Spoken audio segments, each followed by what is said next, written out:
All right, back again. We're back, boys. Fresh new episode with a Fred flag to start us off. White ain't she a gold digger, but she ain't missing with no Fred flag of the day. All right, it's the gold diggers.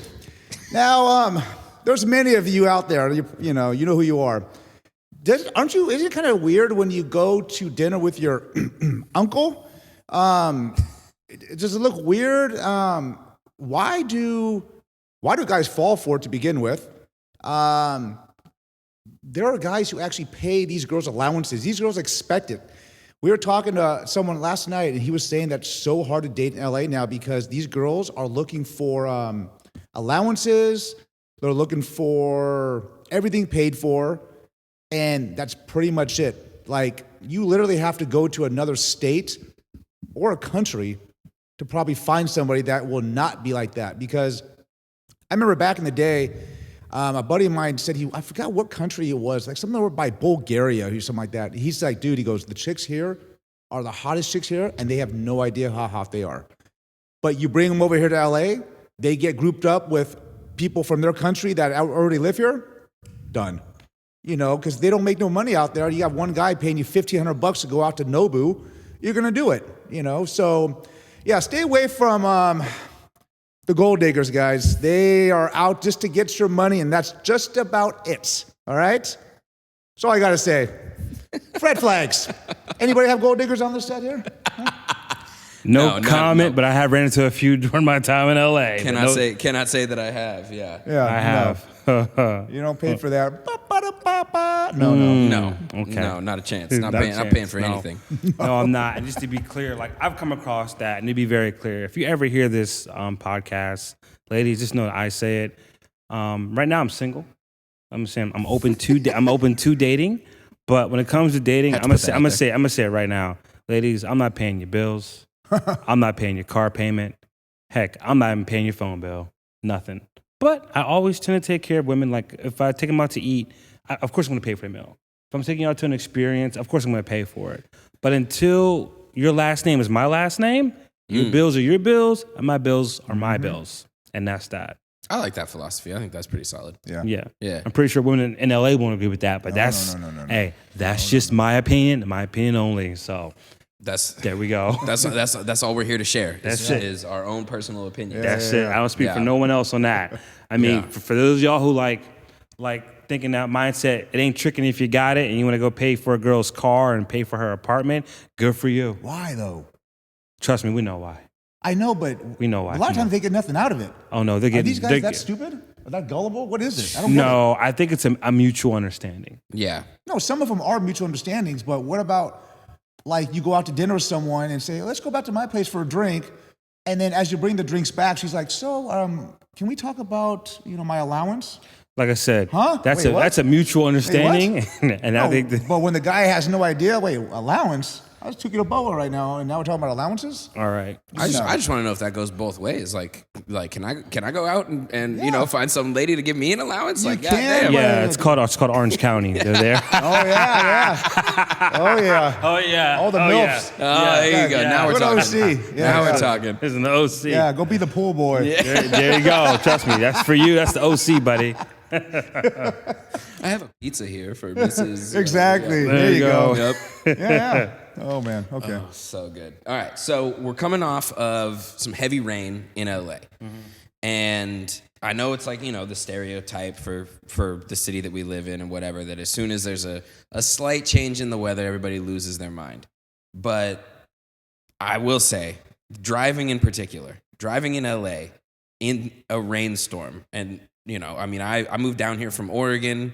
I grew up in Utah, driving in the snow, Oregon, driving in the rain, LA, now like a little bit of rain here and there don't faze me. But my God, the change in LA driving from a regular sunny day to a rainy day, it feels like Armageddon. People start driving 10 miles an hour on a hallway. I mean, a highway. I said hallway, didn't I? Wow. You said hallway, yeah. It's all good. I mean, happens to the highway. best of us. The highway. Yeah. A little brain malfunction. No, it's the other day I was going. Who's that? No, someone here? Good. I don't know. Yeah. So I was going to Glendale. I was on the 2 freeway. Yeah. And I had to go there because I had to go to the gym to shoot something for an audition at the basketball court at the gym. Mm-hmm. Would I have went to the gym if I didn't have to do that? No, I would have went right here. Yeah. But I'm like, dude, this is dreadful. And then I started thinking to myself, well, you know what? It's going to be sunny tomorrow.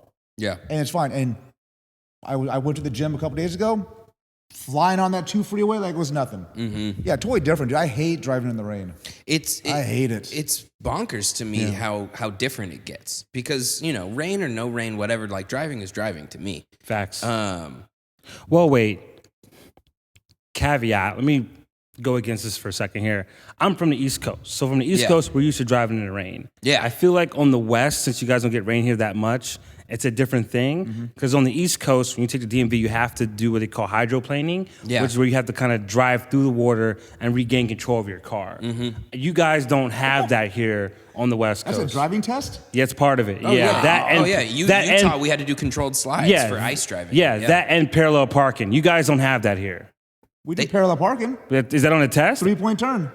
Or 3-point parking. No, parallel parking when you have to go. 3-point turn is that. is Parallel parking is when you have to flipping around, park in a spot. Parallel parking is when you have to park between two cars. Yeah. Okay. That one, yes. That's not you guys don't have that. No. You don't have to actually physically do it on the driver's test here. Yeah. No. Interesting. Yeah. Interesting. Yeah. I didn't know that. Yeah. Yeah, because I remember, learning how to drive in Utah, we had to do controlled slides. We had to do all kinds of different stuff for like the ice and snow conditions it's just that we have to face. Yeah.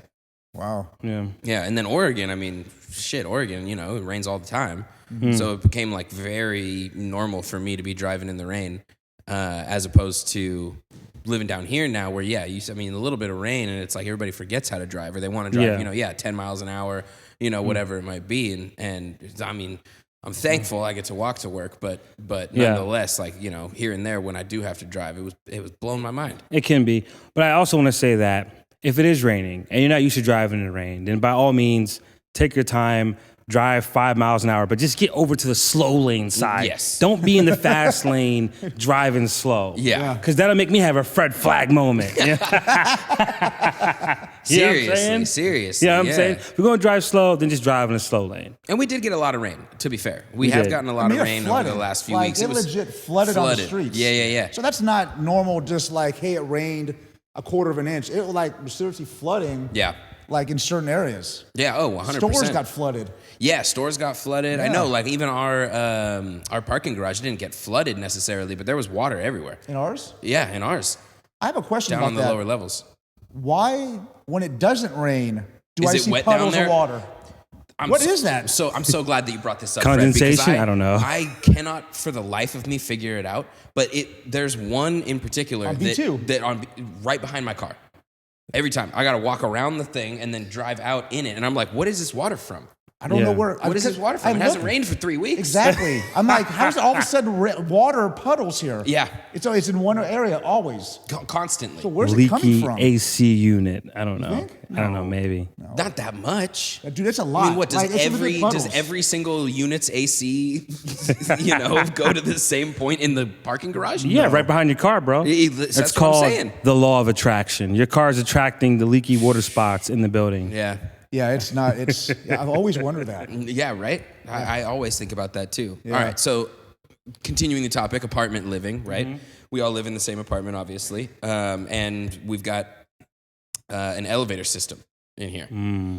This is my personal Fred flag for today, right? This is Grayson's flag. This is my turn with the flag. Learn how to get on and off of a goddamn elevator. Yeah, thank you. So why when the elevator doors open and you're getting onto the elevators, let's say you're on the first floor, right? Everybody gets on and off at the first floor. If you're waiting for the elevator on the first floor and the doors open and I'm about to get off, why are you standing in the doorway or trying to get onto the elevator before I'm off the elevator? This is I swear to God, it's like almost a daily occurrence to me. And I make it a point to stand off to the side, no matter what floor I'm on, coming, into the elevator. I'm off to the side and letting whoever is on the elevator go. Even if there's nobody on the elevator, I'm still stood off to the side because I don't want to be that guy. And like, I mean, it drives me insane, man. I see that. So I'm over here laughing. This episode will be titled "Why Grayson Hates Elevators" for sure. For sure. It actually happened to me the other day. sure. And I remember, first thing I thought was, why are you standing right there? And you don't even like move. It's like, when I'm coming out. yeah. I was like, move. Yeah. You know I'm walking out. You're walking in. I need to get out first. 100%. Yeah, I don't get it. The person leaving the elevator has the right of way. Yeah. You know, it's like the pedestrian has the right of way on the streets. The person leaving the elevator has the right of way. Yeah. Then you go into the elevator once it is empty, or once whoever has to get off has gotten off. I like that. Yeah, whatever it might be. Have you ever been stuck in an elevator? Yes, actually. So I've been stuck in an elevator one time. It was very brief. It was only about like 30, 45 minutes. So it wasn't terrible, but it wasn't a lot of fun.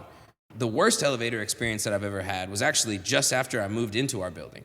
And I was taking it down to the parking garage, and there was an earthquake while I was in the elevator. The whole thing was shaking back and forth. Oh, wow. Everything was rattling, dude. I was terrified. I was pressed up against the wall. I didn't know what the hell I was going to do. Wow. It's crazy. Yeah, that was a bad one. Yeah, okay. All right. Yeah, you gentlemen, anybody been stuck in an elevator? No, I never have been. No. Yeah. No. I got stuck in an elevator in my dad's office building. I was like 12 or something, and I was like going up to surprise him. Gotcha. Because I was in the neighborhood, and so I was So going you have- up the elevator, and it got stuck all of a sudden, and it was halfway between floors. And so firefighters showed up. They pried the doors open, and I had to like crawl out onto the floor of the where it was, because it was like halfway between floors. So now it all makes sense of where your elevator trauma comes from. I'm glad you're here to unpack that Yes, with our thank viewers you. and listeners. Yeah, this feels very therapeutic for me. I'm glad it does. This week. You needed that, I needed- right? Lose I that needed trauma, to get brother. This elevator Yeah. rant off my chest. Wow. I never have. Now we know. Yeah. I guess I've never really thought about it like that, but yeah, I guess I do have a lot of shit to unpack when it comes to elevators. Yeah, just like the etiquette of it all to me blows my mind. Because yeah, I mean, I come and go from the building very frequently. You know, because of what I do for work, I'm not necessarily there all day long, right? I come and go. It's appointment only, so I only have to be there when I do in fact have an appointment.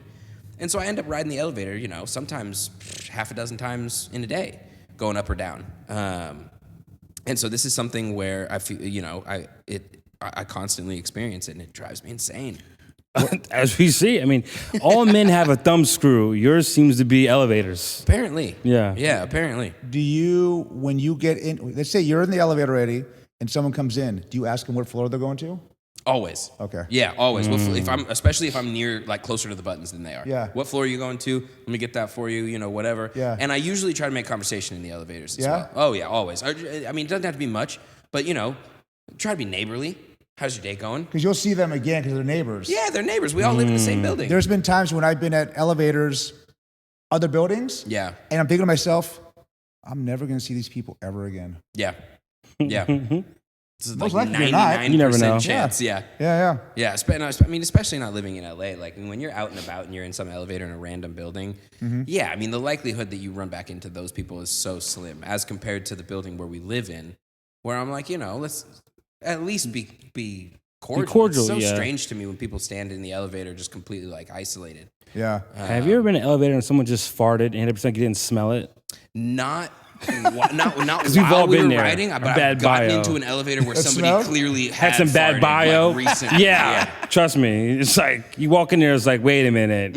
Or This elevator smells a little foul. Or what about the last episode we talked about barking dogs on the Fred flags. I was about to bring this up. What about the dog piss that's on the elevators You and know what? outside the elevators? One day on my way to work, almost slipped in fucking dog Yeah. piss. Yeah. On the carpet? No, At the elevator? no, early in the morning, like left about like 5:45 a.m. going to work, hopping on an elevator and not looking down and stepping, like having like a little slip action. Like, what the? And it's like dog pee. Wow. Yeah. It blows my mind, right? So yeah, you were talking about like, you know, dog owners, like if you have a dog, be home for the dog. Also, if you have a dog, take that thing out regularly and like let it do what it needs to do, because the amount of times that I have seen puddles of dog piss in the elevators in our building Is a lot. Is shocking. I see it once. No, I see it once a freaking day, Monday through Sunday. Yeah, honestly, and it makes me feel bad for the dogs. Yeah. You know, if nothing else, because I'm like, man, like imagine, right? You had to go to the bathroom and the door was locked, and you had to wait for somebody to come unlock that door for you to go to the bathroom, to the point where you're like pissing on the floor. I mean, that is brutal. And just to be clear, we do love dogs here, people, but we don't like dog piss in the elevator. We like dogs with common sense. I love dog dogs. owners with common sense. I love dogs. Absolute dog person. Yeah. But I mean, you know, I don't pee in the elevator. I don't like to have pee in the elevator. What about I feel like that's a pretty standard fair thought enough. process. What about outside? Like on our floor, there's a big stain. That's all over the There's a carpet. few of them on the all- carpet. Yeah. And it smells. And I went downstairs to tell management, I'm like, but they do clean it once a week. Yeah, it's great you clean it, but when it's that soaked in, either you got to change that carpet Or you got to deep clean it. or do something because it's never going to go away. Yeah. And how do you feel? How does it feel like when they're bringing people over to look at the place and they walk out an elevator door and say, it smells like piss and change right here? It's like, Yeah. wait, you guys only been there for 4 years, 5 years? Yeah. And everybody looks like this? That's tough because it's a you know, it's especially for this area that we live in. Like, it's definitely one of the newer buildings. It's very dog friendly, so that's It's just part, very, part of very it. dog friendly. If anything, they should probably start charging people who have pets in their apartments more money. They do. You They do. guys are probably going to crucify me after in the comments. do. but They do. They should charge them more. They should double it. You Because sometimes with some people, Double their rent? No, double the apartment pet fee. Oh, okay. I was like, damn. That's kind of cold, right? No, Yeah, I was like- just to I be was like, clear, damn, I don't know about all I that. mean, double the apartment pet fee you pay when you first bring in a pet. What is it right now? I know it's high. That's why I don't I have a think pet it's in a an couple apartment. $100. It's high. I know it's On up top- there. on It's on. top? Yeah. Yeah, on top. Yeah. Ooh. Yeah. They should Wow. double it. And I So say that yeah, because I had a dog when I was getting ready to move into this apartment. yeah. And one, like, I live on the top floor. I didn't want to deal with like the whole elevator thing, right? Clearly. So my folks actually ended up taking him, and I mean, they live in like dog heaven. They live on a roundabout with a trailhead on it in Utah, Nice. and like, yeah, all this different stuff. So, and I still see him all the time. But I also knew, I'm like, I can't guarantee that I'm going to be around to take this dog out as much as I might need to be. And I'm not going to be that dude whose dog is pissing in the elevator either. So yeah, so I made that sacrifice because one, the pet rent, two, the you know, me consistently being able to take him out, and you know, a whole variety of reasons. Would you bring your dog to work? So I'm not allowed to. Oh. Thank God. It is against state board for non-service animals to be inside of a barbershop. Now, obviously I'm not trying to like snitch on anybody, but that is technically the state board rule. There are a lot of barbershops that do have dogs in them, or that, you know, you can bring your dog into, or whatever it might be. But no, I mean, even just a couple weeks ago, I had a client show up with his dog, and I was like, hey man, technically we're not supposed to, you know, have the dog in the barbershop. Yeah. Well, what happened? You get fined for not? Oh yeah, I'd get fined. I would get fined, and the shop would get fined. Any breach in state board kind of procedure and protocol. If there's any breach that gets reported in that, the individual barber gets fined as well as the shop. Wow. And fines can go up to $5,000 a piece. Oh man, that's a hefty nickel. Yeah, That's a hefty nickel. yeah. So that's for anything from different colored hair on the floor than the person who's in your chair, to having a dog in the barbershop, to Hair. So yeah, like let's say I was cutting a guy with black hair, but there was brown hair on the floor underneath my chair that wasn't swept up from like the guy before. That's a state board violation. Cleanliness thing type of thing. So you got to sweep up in between every client. Okay. like Well, that that. makes sense. Yeah, sanitize yeah. your tools and, you know, all that different Common stuff. sense. Yeah, it's not too hard to follow. They have a saying. They say sometimes common sense isn't always common. But Yes. sometimes people just don't. They lack that. Kind of like street smarts too. Yeah. Oh, You don't have 100%. too smart or Yeah. common sense. Yeah. Yeah. Yeah. They're Yeah. scalable. I mean, I don't know. I mean, I feel like common sense is one of those things where, like, you take it for granted until Yeah. you experience a lack thereof. Yeah. And then it becomes painfully Do obvious. you realize, like, oh, I should have did my taxes and IRS is banging on my door? Never happened to me, but we all know the stories. Oh, yeah. We all know the stories. There's different 100%. things. They just fired 10,000 IRS yeah. people. Did they really? Are kind of Yeah. like, I had one friend, I'm not going to say his name. He wasn't getting oil changes on his car engine. And then the next thing you know, his car was basically just like a hunk of metal, a rock. Damn. That's it. Because Yeah. the engine went. Yeah. No, you got to take care of your car. Yeah, he didn't take care Got of to that. take care of your car. Got to Yeah. change the oil. Got to rotate your tires. Got to drive it regularly. You know. Yeah. Yeah. I even, you know, because I walk to work. Sorry about that, buddy. You know the stories about you. Sorry about that, bro. But yo, dog, every 3,000 miles, my guy, oil change. Or 5. Some cars are 5. Yeah, I mean, yeah. Some Yeah. Yeah. And Yeah. I mean, especially nowadays. Still my dog, though. You Still know, my it's dog. like you don't even really need to do all that much. You can show up and it takes 30 minutes to an hour, get an oil change. Like You can even sit in your car. Yeah, you don't even have to get out, right? Some places you sit in the car and they just do it right there. Yeah. So, but yeah, I mean, I don't drive that much because I walk to work. So I drive for big grocery runs or to go see family or whatever. But even that, if I haven't driven my car in a couple weeks, I try to get out there and take it around the block at least or something. Yeah. I like that. Yeah. Got started up. I think we're getting low on time though, right? Got the signal. About that time? About that time. Okay. All right. Bring us home, About Nightwing. that time. Bring us home. All right. Let's see what I've got here. What you got for us? All right. I'm going to do another quote for the end of this episode. This is a quote by the legendary Hunter S. Thompson. Okay. Inventor of gonzo-style journalism. The Fear and Loathing in Las Vegas movie is based on him. Okay. So I spent some time earlier trying to, find some quotes, find some things that I liked. And this one stuck out to me. It says, "Good news is rare these days. And every glittering ounce of it should be cherished, hoarded, and worshipped, fondled like a priceless diamond." And I feel like in the state of the world right now, there is a lot of truth in that sentence. I think we focus on the bad news. If you turn the news on, all you see is the worst of the worst of the worst, right? LA's burning down, LA's flooding, mudslides, politics, all this different shit. It all just wants to focus on like the negatives. But there is good news out there. There are good things happening. There are good people, and I feel like it's worth focusing some of your time and attention on that. And just so you guys know, that's not a sound effect. There's a cricket in here somewhere, and I'm going to try to step on it. Yeah. I'm going to try to step on it before the next podcast. But take us home, man. You know the magic words. Come on, Fred. Bring us home. Yeah, with crickets. With the crickets in the background. All right, guys. I hope that's not a metaphor. I don't know. I don't know. Maybe not. Like, comment, subscribe. Eat your smash burger. We're out.